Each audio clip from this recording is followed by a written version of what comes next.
Have you ever met someone so ordinary that they became invisible? Not because they were weak, but because they chose to be. Because they were hiding something. Something far more dangerous than anyone around them could ever imagine.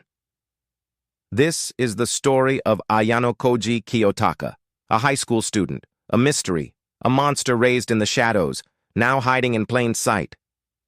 Today, we dive into the mind of the most dangerous genius in anime, and why he may never be understood. On the surface, Ayanokoji is nothing special, a first-year student at the Tokyo Metropolitan Advanced Nurturing School. Quiet, average, always hiding at the back of the classroom. No one notices him. And that's exactly what he wants. But behind that calm gaze is a boy trained in a facility that breaks humans down and rebuilds them into weapons. The White Room, a place where children were raised without affection, where emotions were considered weaknesses and failure meant punishment. Ayanokoji was not just a student there. He was the perfect product. Imagine this. From the moment you could walk, you were trained, not taught love, not taught play, only logic, efficiency, strategy, combat, manipulation. You were told, feelings are flaws. This is how Ayanokoji was raised. In the White Room, he wasn't the smartest.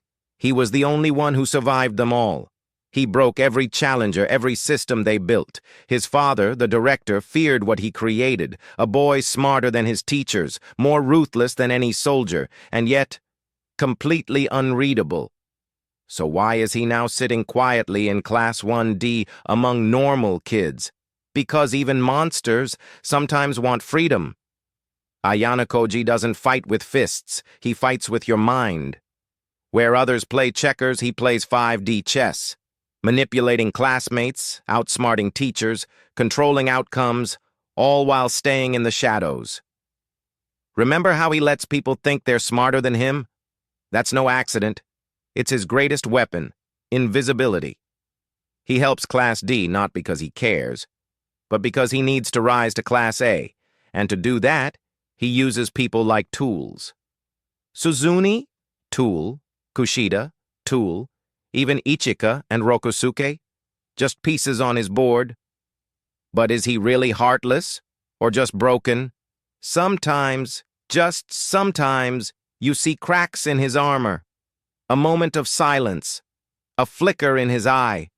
Like he's remembering the hell he came from. He doesn't know how to express kindness, but he saves people. Not with words, not with comfort, but with cold, calculated action. He doesn't believe in friendship, yet Horikita becomes someone he protects. He says he doesn't care, but he always wins for them. Maybe, just maybe, Ayanokoji is learning what it means to be human. Ayanokoji isn't like Light Yagami. He's not like Lelouch. He's not driven by God complex or revenge. He's a quiet observer, a blank slate shaped by torture. But instead of turning into a villain, he turned into something worse, a man with no purpose. Now in this school, he's searching for identity, for meaning, for something worth feeling. And that's what makes him dangerous, because a man with no goal can't be predicted. Ayanokoji is a mirror, a reflection of what humans become without love, but also a symbol that even the most broken minds can find purpose again. He's not a hero, he's not a villain, he is the perfect student, the perfect manipulator, and maybe one day, the perfect human.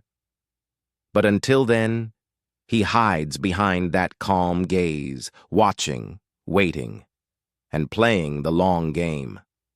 Because when the time comes, Ayanokoji will stop hiding, and the world will finally see what true power looks like.